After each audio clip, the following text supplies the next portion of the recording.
गलती इंसान से हो सकती है, एक चीज़ हक ना हो वो समझ रहा हो कि हक है।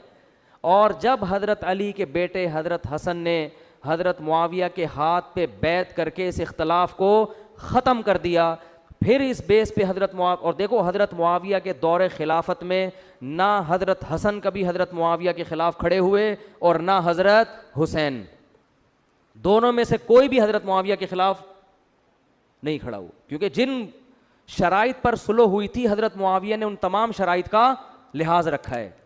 इन दोनों बुज़ुर्गों की ज़िंदगी में पूरी ज़िंदगी ख्याल किया, तभी ये दोनों कभी हज़रत मुआविया के ख़िलाफ़ खड़े नहीं हुए।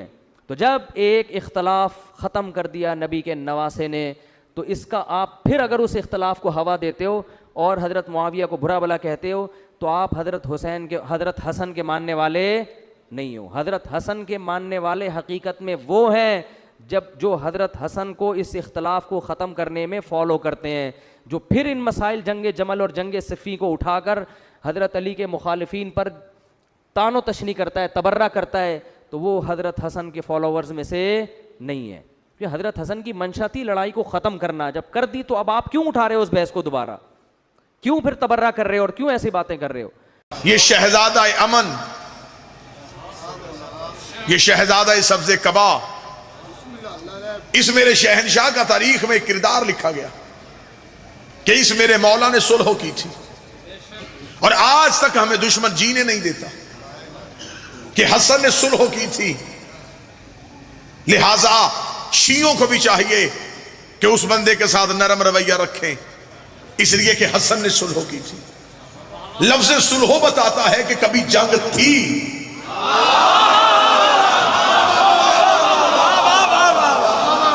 कभी दोस्ती में तो सुलह नहीं हुई, सुलह हमेशा दुश्मनी पे होती। सुलह हम बाद में देखेंगे, पहले तू इतना तो मान था कि दुश्मनी थी, तो इसी वजह से सुलह हुई।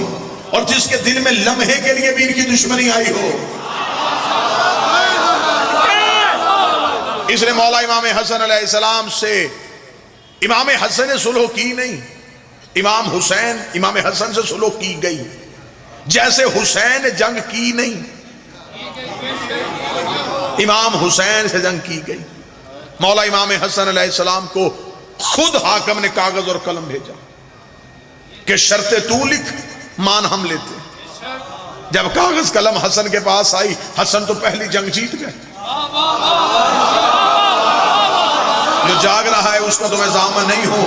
जो ही कागज कलम हसन के हाथ पे आया, हसन ने कागज कलम लेके नाना की कब्र की तरफ देखा, देख नाना तेरा बेटा जंग जीत गया है, ये वही नहीं जिनसे तूने मांगा था और इनकार हुआ, तूने कहा था। और आज देख कागज कलम मेरे दरवाजे पे आ गया। माशाअल्लाह। इमाम हसन अलैहिस्सलाम ने जो सुलह की पहली शर्त लिखी, लाहौर में मैं पहली शर्त पढ़ने लगा। ये शर्त नहीं थी, ये हसन के लड़ने का तरीका था। इमाम हसन ने तलवार नहीं उठाई, कलम के साथ जंग की। इतना गहरा जख्म दिया मलूकियत को कि आज तक मलूकियत हसन का दिया हुआ जख्म भर नहीं रही। क्या जख्म दिया? इमाम हसन ने पहली शर्त क्या लिखी? जो नौजवान बच्चे बैठे, इमाम हसन का पहली शर्त, आज के बाद हाकिम सुन्नत कुरान और सुन्नत पे अमल करेगा। माशाअल्लाह माशाअल्लाह। आज के बाद ये लिखे, ये कुरान और सुन्नत पे अमल करेगा। अगर ये पहले करता था तो इसने शर्त क्यों मानी? ये कह देता कि हसन मैं तो पहले भी कुरान और सुन्नत पे अमल करता हूं। इमाम हसन का लिख तो कुरान और सुन्नत पे अमल करेगा। करीब बैठा हुआ था इसका मशीर, और मशीर भी इसके ऐसे ही होते थे कि जंग सफीन में इसने अपने खैमे में बैठ के अमर बिन आस से शर्त लगा ली थी। यजीद के बाप ने कहा कि ज्यादा मैं ज़हीन हूं, अमर बिन आस ने कहा ज्यादा ज़हीन मैं हूं। उसने कहा तेरा मशवरा ना भी हो तो मैं हुकूमत चला सकता हूं। उसने कहा तू मेरे मशवरे के बगैर हुकूमत नहीं चला सकता। तारीख कहती है कि दोनों में शर्त हो गई कि ज़हीन ज्यादा कौन है। अमर बिन आस ने कहा चल मैं तुझे एक बात बताता हूं, कान मेरे करीब कर। इसने कान करीब किया। उसने कहा तुझ जैसा बेवकूफ कौन होगा, खैमे में तेरे मेरे सिवा है कोई नहीं।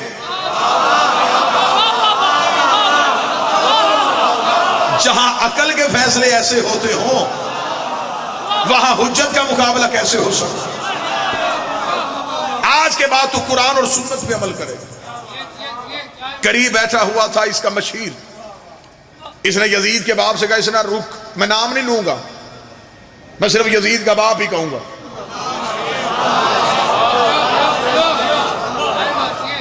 साइकिल चोर को भी पुलिस वाले पकड़ ले तो कान से पकड़ के पहला सवाल करते हैं, किसका बेटा है?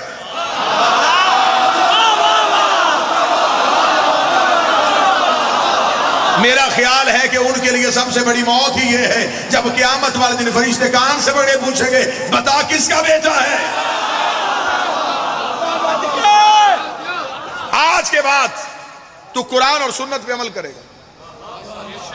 अमर ने कहा, एक शर्त तू भी लिखवा दे। मैं हिस्ट्री आपके सामने पढ़ रहा हूं। इसे कहा, एक शर्त हसन तूने लिखी, एक हम लिखवाएंगे। इमाम हसन ने मुस्कुराकर लिखवा। इसे कहा, लिख शर्त कि सिर्फ कुरान और सुन्नत पे अमल नहीं होगा, सीरत शेखैन पे भी अमल होगा। सीरत शेखैन जो पहली खिलाफतों का दौर गुजरा था, उन पे भी अमल होगा। ये शर्त कहनी थी। इमाम हसन के चेहरे पे मुस्कुराहट आई। इसे कहा, हसन हमने तेरी शर्त मानी, तू हमारी शर्त क्यों नहीं मान रहा? इमाम हसन ने कहा, लिख दूं?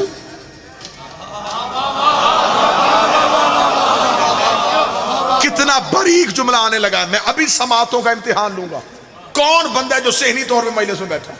मखदूम नासिर शाह जी, इमाम हसन ने कहा, लिख दूं शर्त? इसे कहा, लिख, मैं लिखवा रहा हूं कि उनकी सीरत पे भी अमल होगा। इमाम हसन का देख ले, मैं लिखने लगा हूं, ये शर्त तूने लिखवाई है? उसने कहा, हाँ मैंने लिखवाई है। इमाम हसन ने कहा, तो लिख दे। अगर ये कहते हैं, ये तस्लीम कर गए हैं सीरत शेखैन पे अमल होगा। जब मैंने कुरान और सुन्नत वाली शर्त लिख दी थी तो तुम उसी सीरत लिखवाने की जरूरत ही नहीं थी। इन्होंने खुद तस्लीम कर लिया कि वो भी कुरान और सुन्नत पे अमल नहीं करते थे। बोलो जो हसन के नौकर बैठे, अगर इनकी सीरत